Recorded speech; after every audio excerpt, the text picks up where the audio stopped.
reunirme con ustedes esta noche de esta manera virtual para poder discutir, para poder plantear alguna temática relacionada con los delitos de omisión. Se me ha pedido hablar sobre los delitos de omisión y su tratamiento en el Código Penal. Su tratamiento en el Código Penal del 91. Tenemos un Código Penal ya bastante antiguo, tenemos un Código Penal que va a cumplir casi 3 décadas. Entonces, sobre ese Código Penal es que vamos a hablar hoy día y el tratamiento que ese código le da a los delitos de omisión. A los delitos de omisión, en este caso a los delitos de omisión impropia. Bien, una especial mención, como les habrán comentado, a la autoría y participación también. Vamos a hablar algo de eso. Bien, lo primero que les quiero decir es que acá en este diplomado que están presentando, después de ver la temática, después de ver los temas que se están anunciando, he podido verificar que se va a hablar sobre crimen organizado. En ese diplomado estoy viendo que se va a hablar sobre lavado de activos, se va a hablar sobre delitos de corrupción. Entonces, cuando yo me pongo a pensar en delitos de crimen organizado, delitos de lavado de activos y delitos de corrupción, inmediatamente se me viene a la mente el Código Penal nuestro Código Penal. Nuestro Código Penal de hace 30 años. Un Código Penal con 30 años de antigüedad. Y si tengo un Código Penal con 30 años de antigüedad que recoge dogmática penal,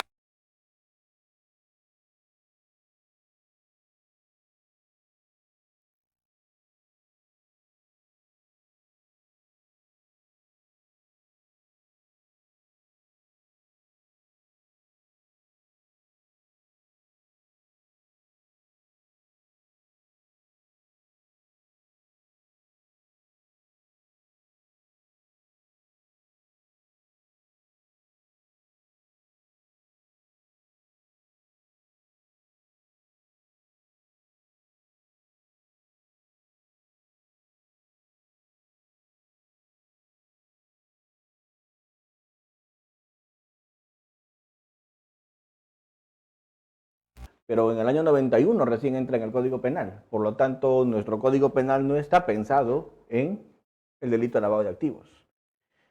El fenómeno de la corrupción, si bien es cierto ha existido desde siempre, es un fenómeno que se ha puesto bastante fuerte en las últimas décadas. El tema del crimen organizado es un fenómeno que tenemos hoy día nosotros como una amenaza mundial, como una amenaza global, pero este fenómeno del crimen organizado es un fenómeno que no se ha dado sino en este siglo. No se ha dado sino en este siglo.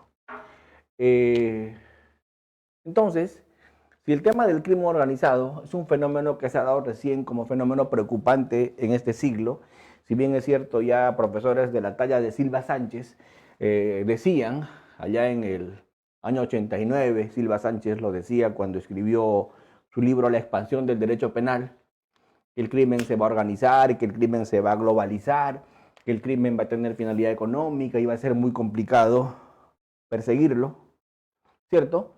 Entonces, si tengo este tipo de fenomenología, llámese crimen organizado, delitos como lavado de activos, delitos como tráfico ilícito de drogas, tengo que esta fenomenología delictiva siempre va junta, porque cuando hay corrupción hay lavado, cuando hay tráfico hay corrupción, cuando hay tráfico hay lavado, y todos estos delitos se cometen en un crimen organizado. Esta fenomenología va junta, porque no es posible entenderla de una manera aislada, de una manera separada, es una fenomenología que va junta. Si tenemos esta fenomenología que va junta, lo que se me viene a la mente es nuestro Código Penal. Nuestro Código Penal está preparado para asumir esa fenomenología? Yo creo que no. Porque como repito, nuestro Código Penal tiene una visión causalista. Por ponerles un ejemplo, cuando hablamos de un tema que me han pedido hablar hoy día algo, cuando hablamos de autoría y participación, estamos hablando del artículo 23, del artículo 24, del artículo 25, del artículo 26, del artículo 27 del Código Penal. Y estos artículos, ¿qué me regulan? Me regulan los que conjuntamente, el que determina a otro, el que ayuda, incomunicabilidad de circunstancias, actuar por otro. Entonces esto está pensado en conductas activas. Está pensado en conductas activas. Está pensado en conductas de hacer. Está pensado en conductas de hacer. Está pensado en conductas activas. Está pensado en conductas de hacer. ¿Por qué? Porque en el causalismo se pensaba en la causación natural de un resultado. Se pensaba en la causación natural de un resultado. Cuando estábamos en tiempos del causalismo, esta autoría y participación de nuestro Código Penal, que habla de un autor directo, que habla de un autor mediato. Yo el Código Penal me lo sé casi de memoria. Y el Código Penal nos dice el que por medio de otro, los que conjuntamente, ¿qué está hablando ahí? Coautoría, autoría inmediata, autoría directa. O el que determina a otro. ¿De qué me está hablando? De instigador. O cuando me dice el que coopera, colabora. Cómplices. De una manera indispensable, primario. No indispensable, cómplice secundario, etc. Me está hablando siempre desde un punto de vista de una causación de un resultado. Por lo tanto, yo me atrevería a decir que toda nuestra autoría y participación está basada en causación de resultados. Nuestra autoría y participación está basada en causalismo. La pregunta es, en este último siglo, en el siglo actual, en nuestro siglo, ¿de qué estamos hablando en nuestro siglo? ¿Estamos hablando de conductas activas? Sí, también. Pero sobre todo en este siglo ya se empieza a hablar mucho de conductas no solo activas, sino sobre todo de conductas de omisión, de conductas omisivas. Cuando hablo de una omisión, no estoy hablando necesariamente de un hacer, sino yo estoy hablando de un no hacer. Estoy hablando de una omisión. Y cuando hablo de una omisión, ¿qué es una omisión? Una omisión es un incumplir un deber. ¿De acuerdo? Una omisión es un incumplir un deber. Cuando hablo de una omisión, estoy hablando de un incumplimiento de un deber. Toda omisión me trae un incumplimiento de un deber. ¿Cierto? Hay alguien que define la omisión y me lo define como un no hacer. La omisión es un no hacer. Y me dicen que hay delitos de acción y me dicen que hay delitos de omisión. Los delitos de acción son delitos de hacer y los delitos de omisión son delitos de no hacer. Sin embargo, eso no es tan exacto. No es tan exacto. Esto es para darnos una idea, seguramente a nivel de pregrado. Seguramente cuando estamos acercándonos al derecho penal, con esto nos podemos dar una primera idea, a través de una acción o a través de una omisión. ¿Sí? Pero cuando hay una omisión, no es tanto un no hacer. O sea, no es que en casos de conductas omisivas, el sujeto no haga nada. En conductas omisivas el sujeto sí hace algo. Sí hace algo. Pero hace algo distinto a su deber. O sea, si ustedes creen que para incurrir en una conducta de omisión, el sujeto se tiene que quedar paralizado, inmóvil, para que sea un no hacer, están equivocados. El no hacer, le pongo entre comillas, porque no se entiende así. El no hacer se entiende como que el sujeto sí hace algo, pero ese algo que sí hace es distinto a lo que tenía que hacer. Es distinto a su deber. ¿De acuerdo? Entonces, hoy día, cuando hablamos de omisión, estamos hablando de alguien que hace algo distinto a su deber. Y haciendo algo distinto a lo que tenía que haber hecho, haciendo algo distinto a lo que la ley le obligaba a hacer, va a incurrir en delito. ¿Por qué? Porque tenía un deber, pues. Porque tenía un deber. Y no lo está cumpliendo. ¿Sí? Cuando hay una acción, el tema es mucho más fácil de entender, porque simplemente el sujeto está haciendo algo que la ley prohíbe. Se está enfrentando de una manera directa con la ley. Está haciendo algo que la ley directamente prohíbe. Le está diciendo no mates y él ¿qué está haciendo? Está matando. Yo creo que esta distinción hoy día ya carece de objeto. Esta distinción entre acción y omisión hoy día ya carece de objeto. ¿Por qué? Porque esta distinción entre acción y omisión tal vez podría tener algún sentido en tiempos causalistas.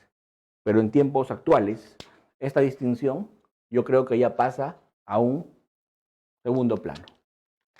En tiempos causalistas, cuando hablábamos de causalismo, lo que se buscaba era encontrar la causa desde el punto de vista natural. Entonces, para encontrar la causa desde el punto de vista natural, teníamos que verificar una conducta y que esa conducta tenga una relación con un resultado. ¿Cierto? Una conducta que tenga relación con el resultado. ¿Y cómo se llamaba la relación que había entre la conducta y el resultado? La relación que había entre la conducta y el resultado se llamaba causalidad. Entonces, ¿qué cosa era la causalidad? La causalidad no era sino la relación que existía entre la conducta con el resultado. Pero en el causalismo se entendía esa relación entre conducta y resultado como causalidad, pero desde el punto de vista natural, desde el punto de vista de las ciencias naturales. Y acá se llegó al máximo nivel en el causalismo cuando se trabajó con la teoría de la equivalencia de condiciones. Esto es la teoría de la condición similar. ¿Qué decía la teoría de la equivalencia de condiciones? Decía, todas las causas tienen el mismo valor, todas las causas valen lo mismo, ¿cierto? Todas las causas son causas y la única forma de saber cuál no es causa entre las probables condiciones era hacer supresión en mente. Y cuando tú suprimías en mente ciertas conductas, esa conducta eliminaba el resultado. Si la suprimías en mente, no era causa. Pero si esa conducta, cuando eliminabas en mente, también eliminaba el resultado, sí era causa. Entonces el método de la causalidad natural, en la teoría de la equivalencia de condiciones, la conditio sine qua non, supresión en mente, era un método infalible. Un método científicamente válido, científicamente aceptable. Científicamente, dentro de la física y las ciencias naturales, absolutamente válido. Sin embargo, este método es un método que hoy día no satisface, porque con este método hoy día me puedo encontrar muchos supuestos donde naturalmente no va a haber causalidad, sin embargo va a haber responsabilidad penal. ¿Y cuáles son esos supuestos en que naturalmente, en que científicamente no va a haber causalidad? desde el punto de vista de la física. Sin embargo, va a haber responsabilidad. ¿Cuáles son esos supuestos? Esos supuestos son, pues, precisamente los supuestos que tienen que ver con los delitos de omisión. Cuando hablamos de delitos de omisión, no hay causalidad. No hay causalidad. Por ejemplo, cuando hablamos de los delitos de omisión pura o de omisión propia, no son delitos de resultado. Los delitos de omisión pura o de omisión propia no son delitos de resultado. Los delitos de omisión pura o propia son delitos de peligro. Tú respondes simplemente por el peligro. No requieren resultado. Ejemplo, la omisión a la asistencia familiar. No necesitas para responder que el alimentista se muera. Un delito de peligro. Basta con que no pagues los alimentos. O cuando hablas de un delito ambiental, ¿cierto? O cuando hablas de un delito de omisión de socorro.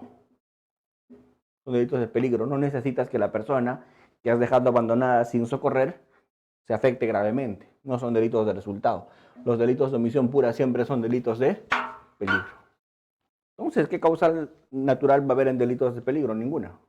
Son delitos de peligro. No requieren resultado. ¿Dónde sí vamos a discutir? ¿Dónde sí vamos a discutir el tema de la causalidad? Es cuando hablemos de los delitos de omisión impropia.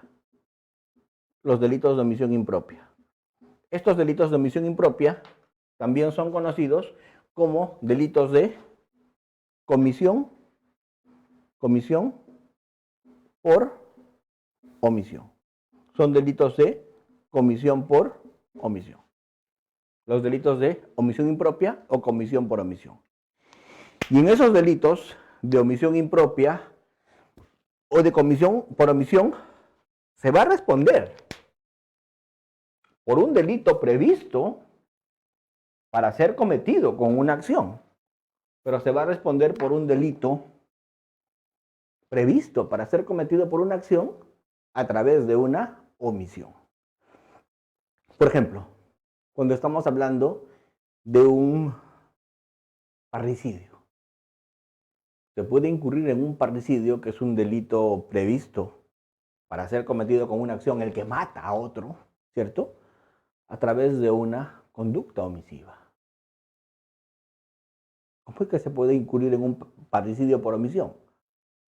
Cuando hay alguien que tiene un deber, y ese deber, ¿cuál es? Evitar el resultado. Por ejemplo, la madre. ¿Qué hizo la madre? No amamantó a su hijo. Esa no acción de amamantar a su hijo le puede haber generado la muerte por inanición. Entonces ahí estamos hablando de una comisión por omisión. Estamos hablando de una omisión impropia, una comisión por omisión. El bebé se murió porque le dejaron de dar de comer. El bebé se murió porque no recibió sus alimentos. Entonces es una omisión impropia, una comisión por omisión. Porque con esa omisión estás incurriendo en un delito de acción. ¿Cuál es? El delito de parricidio. ¿Cierto? O el lazarillo, al que se le ha confiado, que guía al ciego, y el lazarillo no hace nada para evitar que el ciego se meta a la pista y lo atropelle el metropolitano. Entonces allí ese lazarillo, con una omisión, no es que el lazarillo empujó al ciego para que caiga debajo de las llantas del metropolitano. Lo que hizo el lazarillo fue no evitar que el ciego cruce. Y cuando no evitó que el ciego cruce, el ciego murió. Entonces ahí estamos en un supuesto de omisión impropia o de comisión por omisión. Porque con un no hacer se ha incurrido en un delito previsto para ser cometido de acción. El Código Penal, en el artículo 13, me regula esto.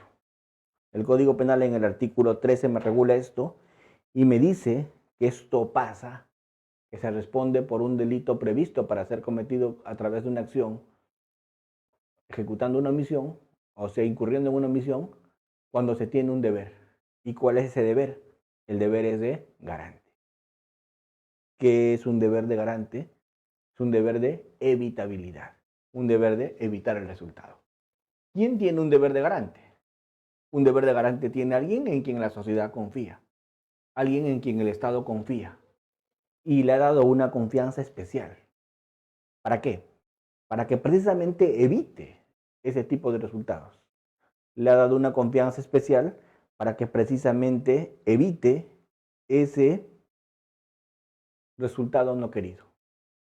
La sociedad confía en las mamás para que los bebés que recién nacen se alimenten. La sociedad confía en los funcionarios públicos elegidos para que cuiden el dinero de todos los peruanos. La sociedad confía en los salvavidas para que los niños que están nadando en la piscina no se ahoguen. Yo confío en mi seguridad, en mi escolta, porque él tiene un deber que es defenderme frente a un ataque. Entonces, hay determinados grados de confianza que la sociedad nos da. Entonces, cuando ese grado nos da, nosotros tenemos un deber, los que tenemos ese deber. Y ese deber es de evitar esos resultados que nos han pedido que evitemos. Y cuando somos garantes, tenemos pues ese resultado que evitar. Resultado que evitar. Ese resultado no se debe producir porque nosotros estamos para evitar precisamente que ese resultado se produzca. Cuando nosotros creamos un peligro, cuando tenemos un actuar precedente que genera un peligro, ese actuar precedente que genera un peligro nos va a obligar como seres humanos a asumir cualquier nivel de consecuencias que tenga el hecho de haber actuado de esa manera, haber creado un riesgo no permitido. Entonces ese actuar precedente me va a volver garante y me va a volver garante y me va a dar el deber de evitabilidad. Entonces estos delitos de omisión propia o de comisión por omisión parten de una premisa. ¿Y cuál es esa premisa? El incumplimiento de un deber. ¿Qué deber? El deber de garante que se tiene y no se cumple. El deber de garante que se tiene y no se ejecuta. ¿Quién tiene un deber de garante? Alguien al que la ley le da ese deber. Un funcionario público, a un papá, a una mamá. La ley le da ese deber. ¿Quién más tiene el deber de garante? Tiene un deber de garante, por ejemplo, alguien al que la ley no le dio ese deber, pero se obligó voluntariamente a través de un contrato. Estoy hablando de un guardaespaldas, un salvavidas. Ese tipo es un garante por contrato. La ley no le obligaba, él se obligó solo, a través de un contrato. Asumió ese deber de garante, ¿cierto? Luego, tengo un deber de garante por injerencia, por actuar precedentemente. Cuando he actuado de cierta manera y he creado peligros, me convierto en garante respecto a los demás de los peligros que yo estoy creando.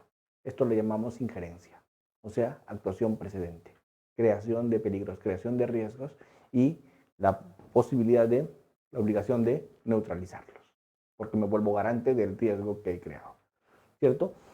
Esto también, según doctrina, hay un Armin Kaufmann trabaja muy bien este tema, es un alemán que el siglo pasado sacó un libro muy interesante sobre el deber de garante en la omisión impropia y ahí pues él pone muchos supuestos, ¿cierto? Schunemann ha trabajado muy bien este tema de la omisión impropia, entonces de la escuela alemana, que es la escuela que nos informa en derecho penal a nosotros a través de España, que es una suerte de nexo que nos pasa estas teorías, ¿cierto?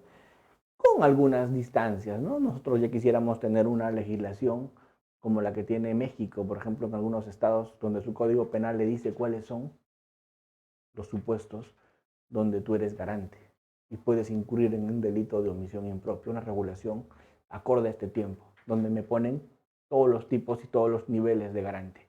Entonces, tienen una regulación de pronto mejor que la que tenemos nosotros. Me definen el dolo, me definen la conducta. Entonces, digamos que es un derecho penal que está, digamos, más bien, seguramente perfectible, pero por lo menos pensando ya en estos tiempos, cosa que en el Perú no hemos hecho, porque en el Perú tenemos un código penal que no está pues para estos tiempos, no está a la altura de la criminalidad contemporánea. Porque la criminalidad contemporánea, primero, ya no es una criminalidad a la que se le tiene que perseguir con verificación de un nexo causal natural, para que a partir de allí funcione la autoría y participación clásica. Eso en criminalidad organizada hace agua. Eso en anticorrupción hace agua. En lavado de activos también. Y no se los digo porque lo he leído en un libro o porque acabo de llegar de Alemania y he aprendido esto. Yo habré tenido pues mis estudios de posgrado en España, estaré terminando una maestría en Medellín, tendré estudios fuera, pero eso es lo de menos, eso no interesa, no importa. ¿De acuerdo? Lo que importa es que he pasado por las fiscalías de lavado de activos como fiscal superior. He estado en criminalidad organizada, he estado viendo temas de crimen organizado en la Corte Suprema, en la Fiscalía Suprema, que veía este tipo de delitos. He estado en anticorrupción. Entonces, si algo les estoy hablando es lo que estoy viendo en mi experiencia. Cómo es que en la labor de la Fiscalía, muchas veces, este vetusto Código Penal hace agua para estos tiempos actuales. Tiempos actuales de, como les digo, conductas distintas, criminalidad diferente, nuevos retos. Es como que peleáramos con honda y guaraca frente a alguien que actúa con armas automáticas. Entonces, es algo así. La idea es empezar a trabajar otro tipo de criterios. Alguien me dijo una vez, y con omisión impropia, ¿cómo se ve pues el nexo causal? ¿Cierto? En delitos de omisión, ¿cómo hablamos de causalidad? Y ahí hay todo un tema. Ahí hay todo un tema. Hay posiciones muy bonitas. A mí me gustaría tocar en este diplomado. Voy a hablar con José para que, de ser posible, me den el tema. Me gustaría tocar algunos aspectos contemporáneos que tienen que ver con lo que un poco había estado yo diciendo hoy día. Por ejemplo, cuando hay una conducta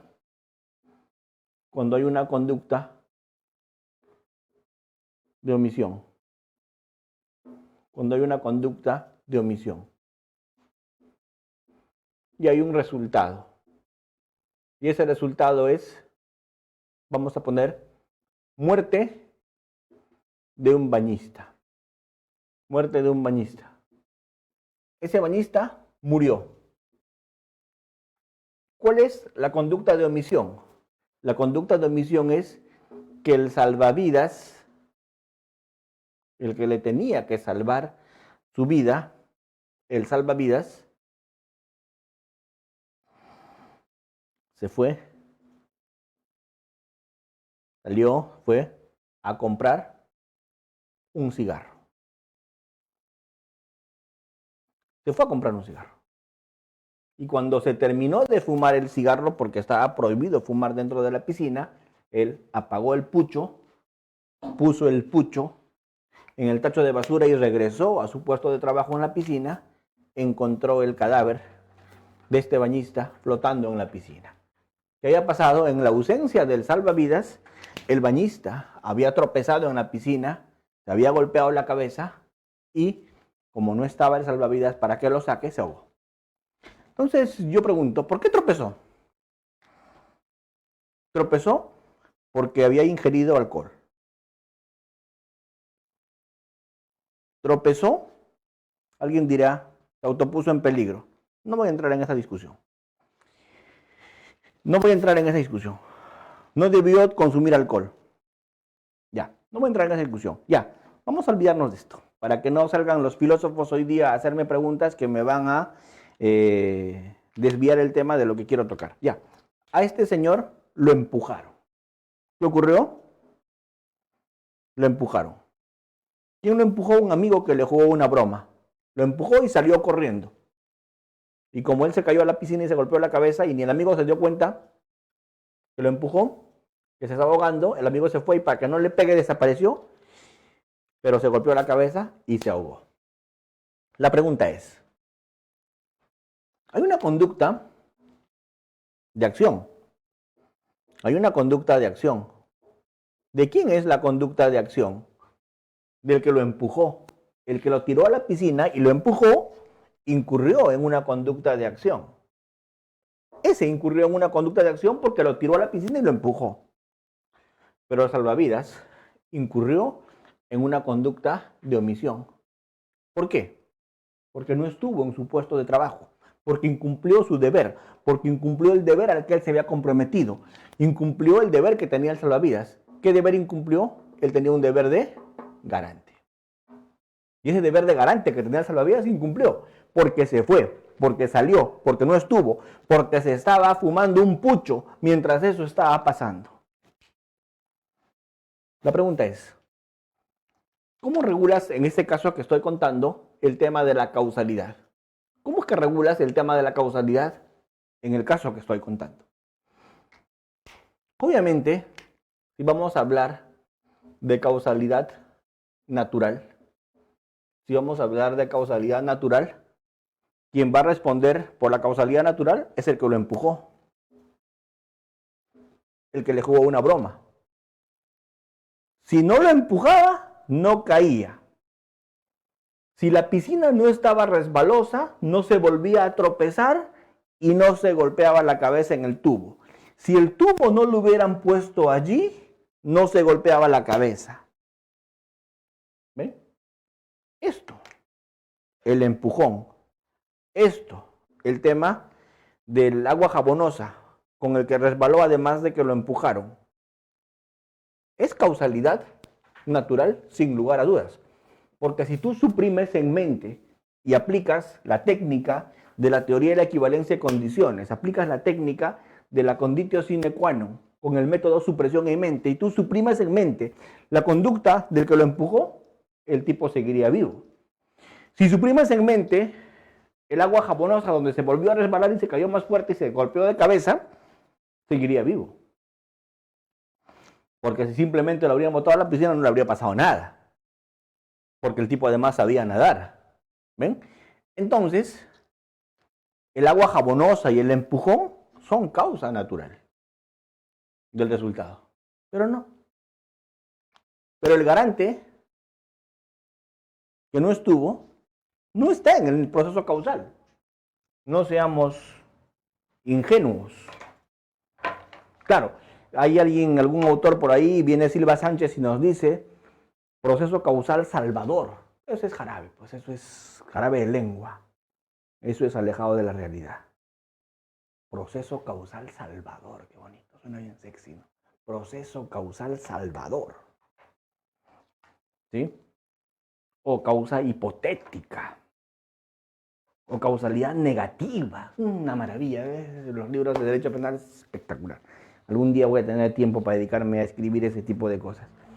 Lo cierto es que no es causa. Pues. No es causa. Dentro de las ciencias naturales no es causa.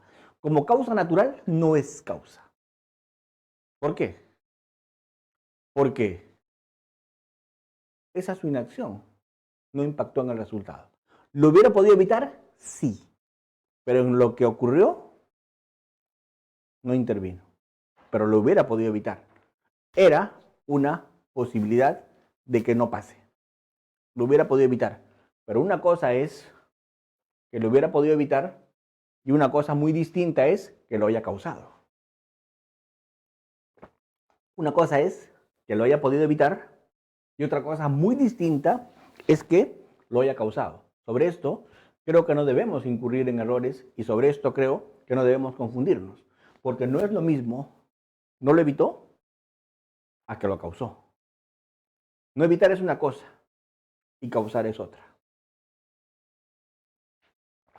En conclusión, En conclusión, en conclusión, ¿y cómo resolvemos entonces en estos casos el tema de la causalidad? Si dentro de la física, la teoría de la equivalencia de condiciones no puede con esto. La teoría de la equivalencia de condiciones, que es la única teoría científica que puede tener una explicación para este tema, no nos sirve. Si la teoría de equivalencia de condiciones no me sirve para esto, ¿cómo es que hago? ¿Cómo es que imputo? Ahí me toca solamente imputar con la imputación moderna. Precisamente la que no, pues, la que no tenemos regulada, sino dogmáticamente. ¿Cuál es esa? Imputación objetiva. Tienes que imputar con imputación objetiva. O sea, allí la relación causal no tiene que ser una causa natural. No. La relación causal tiene que ser más bien acá el tema de la imputación objetiva. La imputación objetiva acá lo que va a hacer es, va a reemplazar. ¿Qué va a reemplazar la imputación objetiva? Va a reemplazar la causalidad natural. Y vamos a imputarle vía imputación objetiva. ¿Por qué? Porque le vamos a decir que este salvavidas incrementó el riesgo permitido. Claro. ¿Por qué? Porque una piscina sin salvavidas es más riesgosa que una piscina con salvavidas. ¿Cierto? Entonces hay una conducta de infracción del deber. Acá. El señor infringió su deber. Infringió su deber. Entonces, ¿qué le voy a imputar al señor salvavidas? Lo que yo le voy a imputar al señor salvavidas es que ese señor salvavidas no evitó que la persona se ahogue. Y por no haber evitado, que es distinto a haber causado, va a responder penalmente. Pero a través de la moderna teoría de la imputación objetiva, que va a reemplazar a esa vieja causalidad natural. Entonces, con eso le voy a imputar al que comete omisión impropia. Entonces, para ponerlo en limpio, y este tema quede más o menos planteado,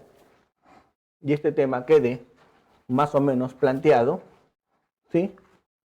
Para ponerlo en limpio y este tema quede más o menos planteado, yo voy a resumirlo así. Una conducta puede ser de acción, vamos a ponerle activa, o puede ser una conducta de omisión. Y esa conducta de omisión puede ser omisión pura o puede ser una omisión impura, impropia. Pura, también conocida como omisión propia, propiamente dicha. Y la otra omisión, que es la omisión impropia.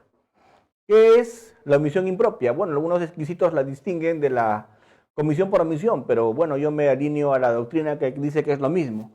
La omisión impropia, también conocida como la comisión por omisión.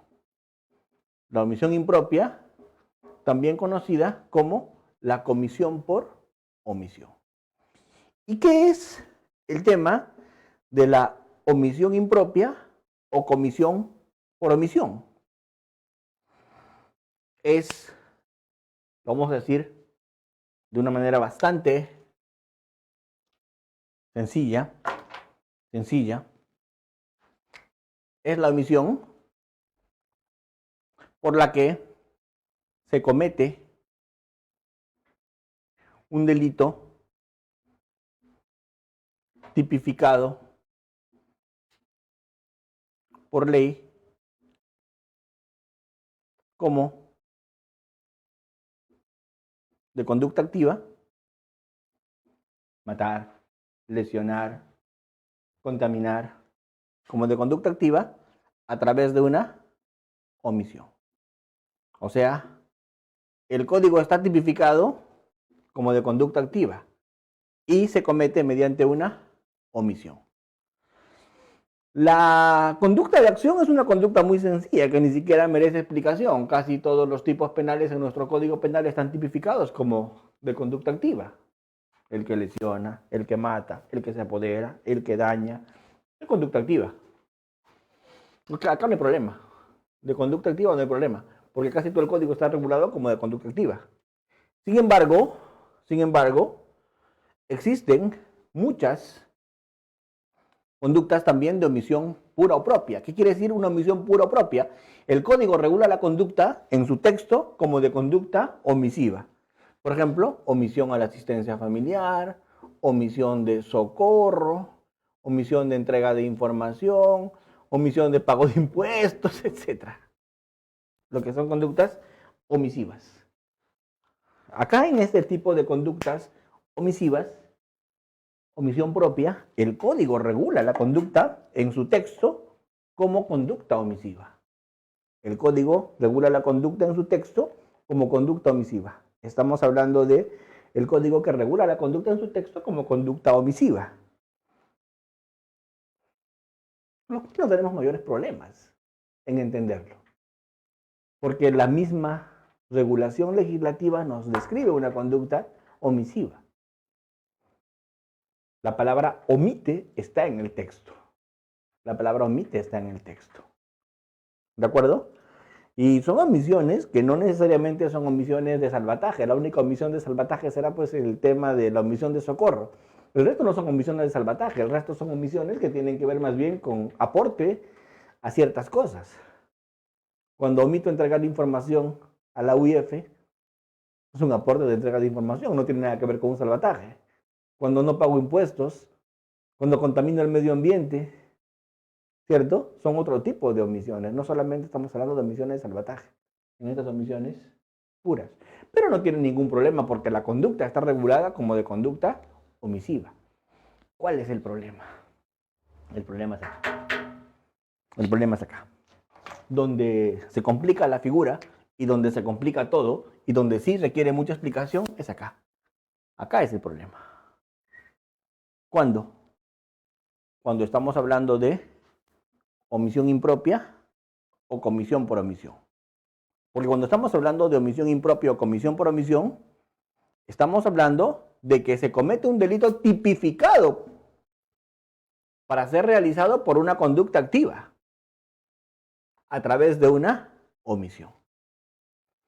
Y estoy evitando hoy día hablar de no hacer, porque antes hablaba de no hacer y cuando hablaba de no hacer, la gente lo entendía más y decían omisión es un no hacer. Hoy día estoy evitando decir no hacer. Estoy llamándole por su nombre, omisión. ¿Por qué no estoy poniendo no hacer? Porque ya en la universidad me ha pasado que mis alumnos me han respondido en el examen como que no hacer es quedarse inmóvil, como que no hacer es quedarse quieto, como que no hacer implica como que el chapulín colorado haya venido con su chicharra paralizadora y tú te has quedado ahí. No, no estoy hablando de eso. Estoy hablando que en una conducta omisiva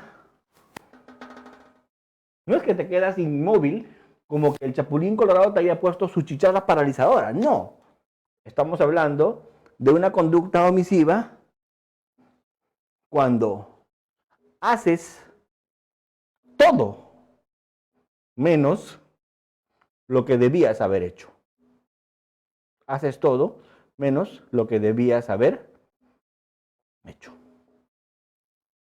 Por eso es que muchos delitos de infracción del deber se cometen vía comisión por omisión o omisión impropia. Cuando yo trabajaba en las fiscalías anticorrupción, cuando era fiscal de delitos de corrupción, me encantaba imputar así, con omisión impropia o comisión por omisión. ¿Por qué? Y claro, me daban duro los abogados de Alma. ¿En qué tómbola habrá ganado su título Almanza? Almanza sabe de derecho lo que yo de física nuclear, ¿cierto? Capaciten a ese pobre fiscal. Eran cosas que se oía decir, ¿cierto? Entonces, ¿por qué? Porque yo a los funcionarios les imputaba no por haber hecho una conducta activa. Les decía, tú has hecho todo menos lo que debías haber hecho. Tú has hecho todo menos tu deber. Tú has hecho todo menos para lo que el Estado te pagaba. ¿Eso qué es? No te has quedado inmóvil, pero no has cumplido tu rol. Si quieres hablar de roles, no has hecho lo que tenías que hacer en tu condición de garante. Y los abogados me decían, ¿y dónde está que yo era garante? A ver, encuéntrame alguna norma que diga que yo era garante. Y yo le decía, tenías deberes. Y si bien es cierto, en el Perú hay una paupérrima regulación respecto de cuándo eres garante y cuándo no, y eso puede prestarse a indubio pro reo y por ahí salir con salidas metafísicas, en el sentido de que no se ha incurrido en responsabilidad, ¿cierto? Lo cierto, como diríamos, lo cierto que es. Lo cierto es que había un deber. Y ese deber era un deber especial. Y ese deber especial lo tenías. ¿Y por qué tenías ese deber especial? Ese deber especial lo tenías. ¿Por qué? Porque eras funcionario. Lo tenías porque eras gerente, etcétera. Digo gerente en una persona jurídica privada. Digo funcionario en una entidad estatal. ¿Cierto? Lo tenías porque eras padre de familia. Lo tenías porque eras médico. Lo tenías porque además de ser padre de familia, médico, funcionario, gerente, eras profesor, eras policía, eras bombero, etcétera. Y puedo llenar la pizarra poniendo ejemplos donde tenías un deber especial. Y claro, y van a venir y me van a preguntar y me van a decir, trayendo su lupa, ¿dónde dice la palabra garante? Y le voy a decir, nunca lo entendería si te lo explico. ¿Por qué? Porque no hay peor ciego que aquel que no quiere ver. Y no es que no quiere ver. No es que no quiere ver. Es que no le conviene ver. ¿Y por qué no le conviene ver? Porque su trabajo es no ver. Si los defiende a ellos, su trabajo es no ver.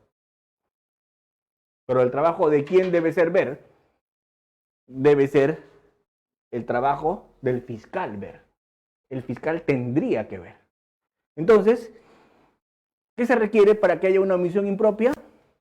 Primero se requiere un deber especial, que lo tiene un funcionario, un gerente, un padre de familia, un médico, un policía, un bombero, un guardaespaldas, un salvavidas, ¿cierto?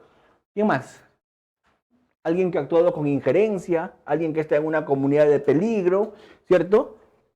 Deportes de aventura. Y podemos llenar la pizarra. Es más, en este diplomado, José me dice que va a haber una clase solamente para hablar de cuándo tienes el deber especial de garante, al que hace mención el artículo 13 de nuestro Código Penal.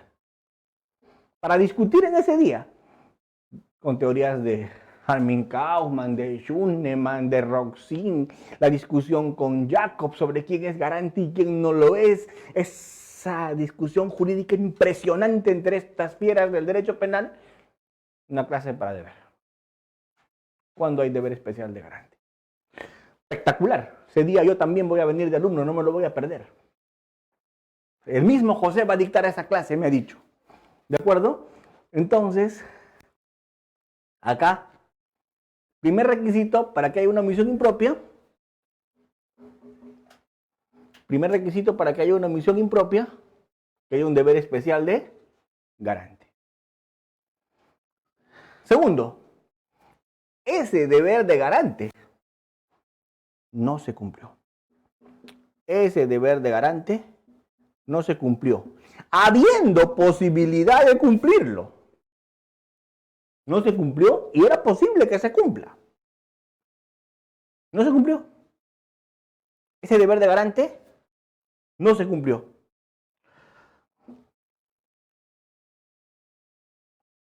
Y se produjo un resultado. ¿Qué resultado? El bien jurídico se afectó. El bien jurídico se afectó. Ese bien jurídico se afectó. Lamentablemente el bien jurídico se afectó. Este bien jurídico resultó dañado. Se afectó. ¿Y qué lo afectó a ese bien jurídico? Lo que ese garante tenía el deber de evitar que lo afecte. Esta parte es la más bonita. Porque ese garante tiene un deber. ¿Y qué deber tiene el garante? Ese garante tiene el deber de evitabilidad. ¿Qué quiere decir? Tiene que evitar ese resultado. Tiene el deber de evitabilidad. Tiene el deber de evitar el resultado. Y como ese garante tiene el deber de evitar ese resultado y no actuó e hizo todo menos su deber especial y el resultado se produjo, no estoy diciendo que el garante lo causó, pero hay una relación de imputación objetiva entre la conducta omisiva de este garante y el resultado. Llámale como quieras. Dime, hay una causalidad negativa. Dime, hay una causalidad salvadora. Llámale como quieras, no me interesa entrar en ese debate. Si quieres seguir a Silva Sánchez, síguelo. A Sánchez Vera, sigue a quien quieras. Pero entiende eso, que tiene que haber una relación entre ¿qué? Entre el acto omisivo y el resultado. Prefiero decir una relación de imputación objetiva, que va a reemplazar la vieja causalidad natural, que va a reemplazar la vieja causalidad de la física, en estos casos. Y allí vamos a hablar de un nivel de responsabilidad penal. Si esta teoría, en tiempos actuales, de criminalidad, la aplicáramos bien, mucha gente que está al frente tendría que responder. Y tendría que responder, ¿por qué? Tendría que responder, ¿por qué? Porque no ha hecho lo que tenía que haber hecho. Teniendo un rol de garante, teniendo una posición de garante. Entonces, yo creo que en este tema hay mucho que hablar, hay mucho que decir. Yo considero que es una temática bastante rica. Es una temática en la que solamente para discutir los tipos de causalidad alterna a la causalidad natural. Hasta una sesión. Solamente para discutir el tema del deber de garante. Tenemos también bastante materia ahí. Por último, para analizar cómo es que esto impacta en delitos de administración pública, en delitos de corrupción, que son los delitos actuales que nos genera bastante preocupación, ahí tenemos un problema bastante serio. Entonces, dicho todo esto, yo creo que podríamos hacer en este momento un pequeño intermedio. ¿Y un pequeño intermedio para qué? Para yo revisar algunas preguntas que hasta este momento me han hecho a través del chat, algunas preguntas que me han hecho a través de la vía de los mensajes, para tratar de poder discutir y poder absolver en la medida de mis posibilidades. ¿Sí? Como les digo, este tema es muy rico, este tema es muy amplio, este tema es muy grande. Eh, pero no se puede dejar de lado estos aspectos. El tema de los delitos por omisión, el tema de la imputación objetiva en este tipo de delitos, el tema de la infracción del deber y la autoría de participación, el tema de los tipos de autoría, el tema de la autoría mediata, por ejemplo, en aparatos organizados de poder, ¿cierto? El tema de los niveles de conducta, ¿cierto? Todo eso voy a seguir conversando después de este pequeño intermedio. Gracias, autores.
Bien, doctores, muchas gracias por las preguntas, muchas gracias por los comentarios.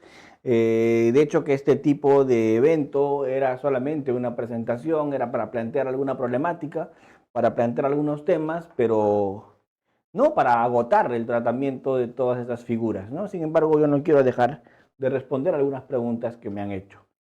Me han estado preguntando respecto a la discoteca donde han muerto algunas personas, en el sentido de si hay responsabilidad y de quién.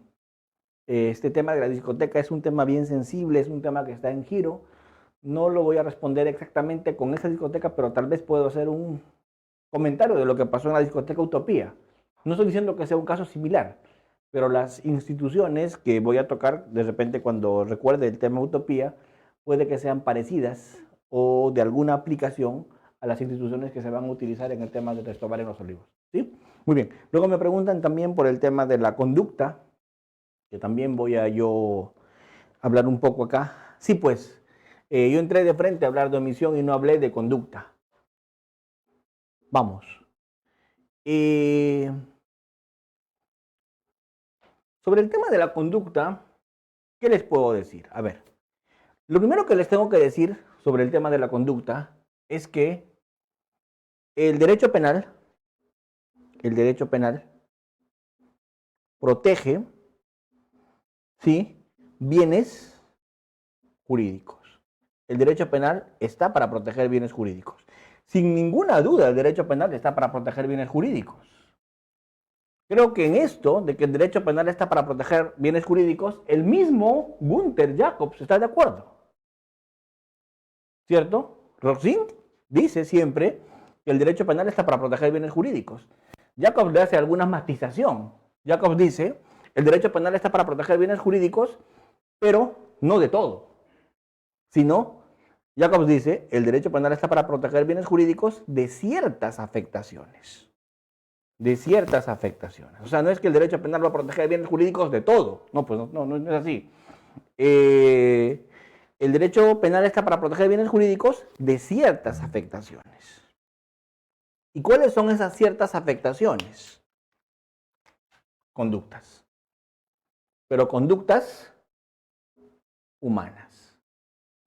El derecho penal está para proteger bienes jurídicos de ciertas afectaciones respecto de conductas humanas. No estamos hablando de afectaciones de animales. Imagínense ustedes que me ataca un tigre hambriento para devorarme, o un perro salvaje, un pitbull, y yo le digo artículo 106 del Código Penal. Le digo artículo 106 del Código Penal, el que mata a otro. Pues el perro no entiende de eso. Igual me va a devorar seguramente, igual me va a comer la fiera salvaje. Entonces, estamos hablando de conductas humanas, no de conductas animales. ¿Cierto? ¿Está para protegerme? Todavía nuestro Código Penal no está al 100% para protegerme de conductas realizadas por personas jurídicas. Nuestro sistema penal no está preparado para eso. Todavía. Si bien es cierto, la ley 30.424 de su reglamento me regulan hasta 6 delitos que se pueden seguramente imputar de manera de responsabilidad administrativa a personas jurídicas. Nuestro Código Penal no está preparado para eso. Nuestro Código Penal todavía hace agua en el tratamiento de personas jurídicas porque nuestro Código Penal está pensado en consecuencias accesorias respecto a las personas jurídicas, en que las personas jurídicas son instrumentos para cometer delitos, equiparables tal vez a una pistola, ¿cierto? Entonces, sin embargo, creo que hoy día la discusión es mucho más profunda que esa. Países, por ejemplo, en el Common Law es un tema bien simple, se puede ir respecto de personas jurídicas, se puede ir respecto de bienes, lo que en el Perú en materia penal todavía no pasa. Entonces la conducta tiene que ver con conductas humanas. Esto lo explico por lo que me han preguntado en el intermedio. No por conductas animales, sino por conductas humanas. No por conductas de personas jurídicas, sino por conductas humanas. Pero tampoco por afectaciones, ya les dije, no afectaciones animales, tampoco afectaciones de la naturaleza. Imagínate un sismo que mata miles de seres humanos. Nuestro Código Penal no está para protegernos respecto a ese tipo de afectaciones. O de una pandemia que también puede matar miles de personas. Definitivamente la comparación es dura, pero el Código Penal no está para proteger de esto. ¿Porque esto qué es? Estas son... El Código Penal lo dice. Artículo 20. Si revisas el artículo 20 del Código Penal, te dice fuerza física irresistible, procedente de un tercero de la naturaleza. Estas pandemias, terremotos, sismos. ¿De acuerdo? Entonces, ahí tampoco está el derecho penal. No está para protegerte de pandemias, de fieras, de terremotos. Son fuerzas físicas irresistibles. Está para protegerte de conductas humanas. Y de conductas humanas voluntarias. De conductas humanas conscientes. ¿Cierto? Entonces, por ahí tenemos que entender eso. De la conducta. Ya. ¿Por qué tuve que explicar esto? ¿Por qué me vi precisado a explicar esto? Me vi precisado a explicar esto por una sencilla razón. ¿Y cuál es esa sencilla razón por la que me vi precisado a explicar esto? Porque, doctores, puede ser que respecto de una conducta animal responda un ser humano. Sí. Respecto de una conducta animal puede responder un ser humano, si es que ese ser humano era el garante o el dueño del animal. Si yo tengo una fiera salvaje a mi cargo, si yo tengo un perro pitbull en mi casa y es mi mascota, lo que tengo que hacer es evitar que ese perro pitbull, que es mi mascota, ataque, dañe, perjudique, afecte a algún ser humano. Porque si lo hace, yo voy a responder. Porque yo era garante respecto de ese perro. Yo voy a responder respecto a ese animal. ¿Por qué? Porque yo tenía el deber de evitabilidad, evitar que ese perro lesione. Voy a responder por omisión impropia o comisión por omisión. Igual, si yo tengo un vehículo y lo dejo mal estacionado y el vehículo se rueda y golpea a alguien, yo voy a responder por no haber dejado bien asegurado el carro. Porque yo era garante respecto de eso. Y con mi conducta incrementé el riesgo permitido. ¿Ven? Entonces, tengo que empezar a analizar todo esto en función a lo que ya hemos conversado, que es en función de la omisión impropia o la comisión por omisión. Así que al colega que me preguntó respecto de esto, de la conducta, creo con esto haberle respondido.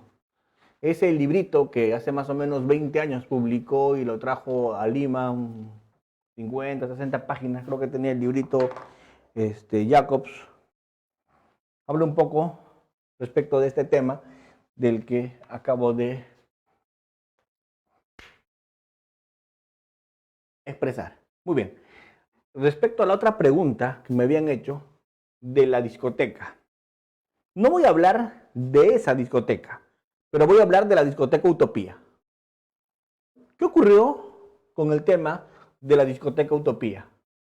Con el tema de la discoteca Utopía, ocurrió que en esa discoteca se hacían fiestas.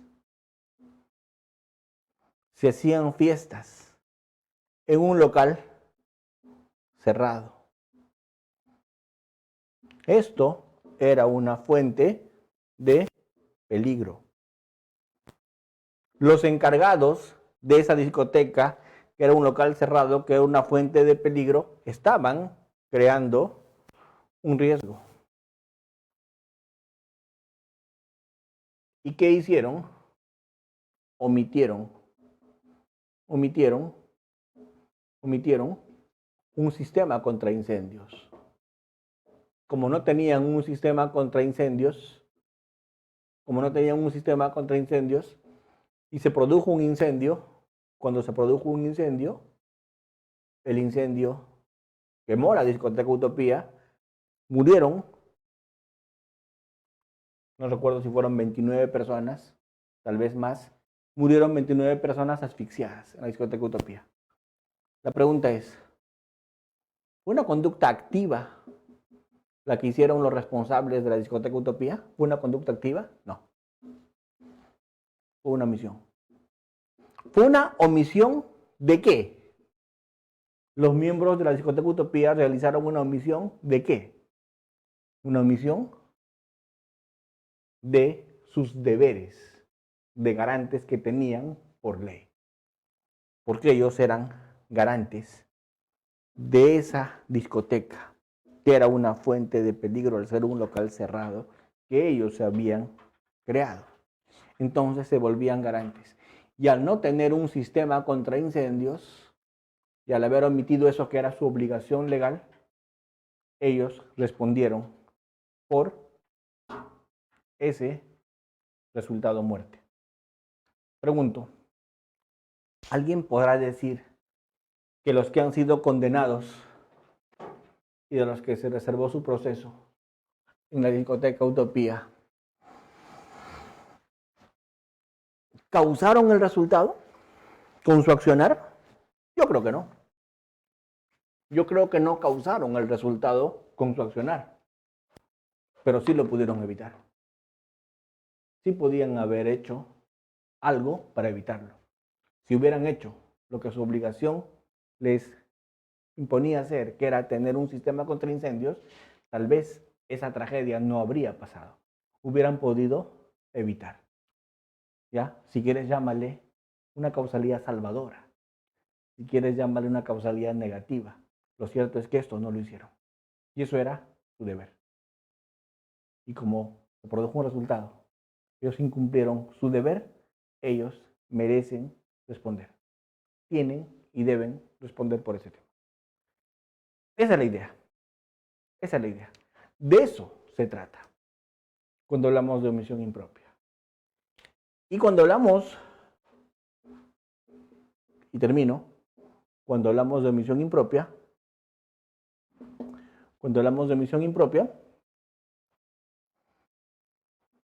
ese garante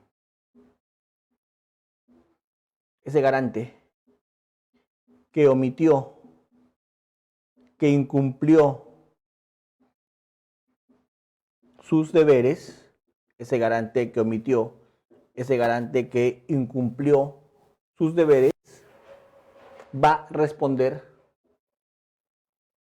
por el delito. Y va a responder por el delito como si hubiera realizado una acción. Va a responder por el delito como si hubiera realizado una acción. Como si hubiera realizado una conducta activa. Y esa su omisión del garante, se va a equiparar, esa palabrita, se va a equiparar. ¿Con qué? Esa su omisión se va a equiparar. ¿Con qué? Con una conducta activa. Y va a responder por una conducta activa. Y va a responder como si hubiera realizado una conducta activa. Porque su omisión se va a equiparar a esa conducta activa. Y va a responder como si hubiera realizado la conducta activa. ¿Cierto? ¿Por qué? Se va a equiparar porque ese garante tenía un deber de evitar el resultado. Y como el resultado se produjo, y el garante incumplió sus deberes y el resultado se produjo, va a responder por esa omisión en que ha incurrido. Esto es un incumplimiento de deberes. Y esto es una inejecución de deberes. Es un incumplimiento de deberes. Y por eso es que va a responder. Por eso es que tiene que responder. Por no haber evitado el resultado. Muy bien.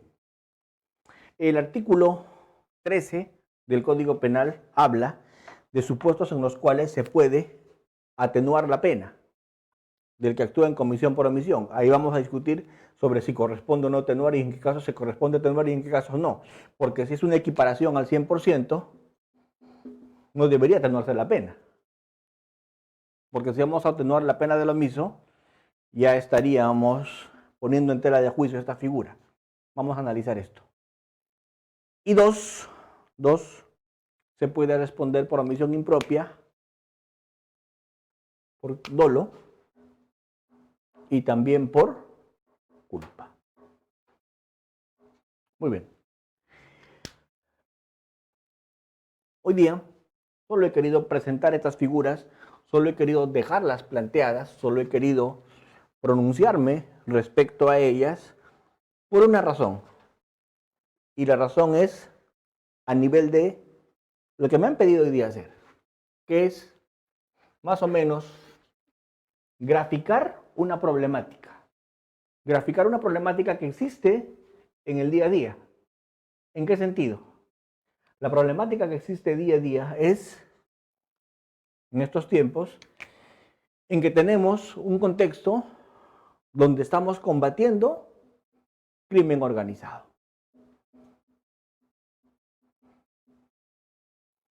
Y en un contexto donde estamos cometiendo errores en este combate contra el crimen organizado, es imperativo que los delitos que comete el crimen organizado, como son lavado de activos, corrupción,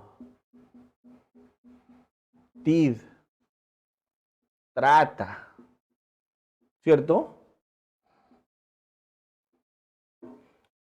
Esta criminalidad que comete todo este tipo de delitos y muchos otros, como etcétera, sea combatida, pero con nuevas herramientas. Y una nueva herramienta es intensificando las imputaciones, no solamente a nivel de conductas activas, sino a nivel de conductas omisivas, usando una figura de la imputación objetiva. Muy bien. Entonces, si voy a imputar de esta manera, necesito sesiones donde se explique a los participantes en qué consiste una omisión propia y una omisión impropia. ¿Cuándo se es garante? ¿Qué teorías existen? Se hable de todos los supuestos de imputación objetiva, porque si no se entiende imputación objetiva, vamos muertos. Respecto del crimen organizado, se analice el tema de la autoría y participación, con especial énfasis en la autoría mediata, en la coautoría y las nuevas y modernas teorías de coautoría. La coautoría sucesiva, muchas teorías modernas respecto de la coautoría. Se analice también acá todo lo que son personas jurídicas.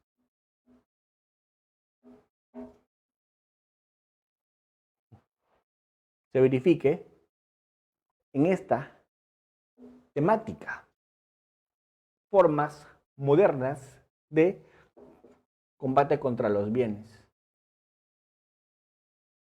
Entonces, este viejo derecho penal, donde los bienes se combatían vía consecuencia accesoria, comiso, consecuencia accesoria, artículo 102 del Código Penal, toca reemplazarlo por extinción de dominio, decreto legislativo 1373. Este viejo modelo de consecuencias accesorias respecto de personas jurídicas, toca reemplazarlo por responsabilidad directa de las personas jurídicas, ley 30.424, reglamento, ¿cierto? Estas modalidades de imputación objetiva tienen que entenderse, internalizarse y aplicarse. La autoridad mediata en aplazos de poder tiene que tomar cuerpo. Esto solamente para hablar de la parte general del derecho penal aplicable a esta criminalidad. Entonces no es tarea fácil. No se vienen tiempos sencillos ni pacíficos en dogmática penal. Ahora, ustedes me dirán, pero en Alemania no se está produciendo demasiado respecto de esto. No creo. ¿Y por qué no creo? Se los voy a decir.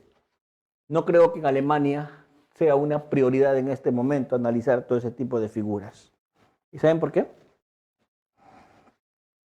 Porque No estamos, pues, acá pensando en realidades de ese tipo de países. No estamos pensando en criminalidad que existe en Luxemburgo.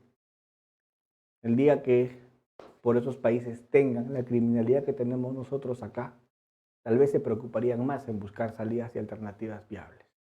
Lo cierto es que la criminalidad en nuestro continente, en Centroamérica también, y en estos países de la región nos está rebasando y nos está ganando la batalla por goleada. Termino con esto. Yo no sé a qué en su momento discutiremos y yo prometo de hacer un diagnóstico de cifras sobre este tema. Yo no sé por qué, pero se respira lavado de activos. Se respira corrupción en este país.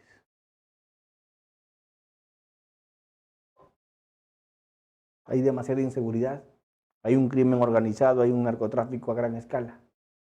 Pero vamos a contar cuántos internos hay por ese tipo de delitos en los penales. Parece ser que en los penales está solamente la gente pobre. Me he tomado la molestia de mirar cuántos detenidos hay por delitos de corrupción hoy día en los penales. Y la verdad es que no lo voy a decir por un tema de no generar zozobra. Pero con los últimos que estaban detenidos terminaron de irse con el tema de la pandemia. Parece que el proceso penal nuestro está para moler carne de pobre. Porque en TIDE están los microcomercializadores presos. En lavado de activos creo que no hay nadie en la cárcel. En corrupción tampoco. Entonces tenemos unas cifras por esos delitos parecidos a los de, no sé, pues Noruega, Finlandia, teniendo, no creo que la misma criminalidad que ellos. Entonces algo está pasando, en algo estamos fallando, algo está ocurriendo. Y si no es en estos diplomados, no sé en dónde tengamos que discutir respecto a la situación. Pero en algún lugar tenemos que discutir respecto a qué está pasando. Listo. Muchas gracias, doctores.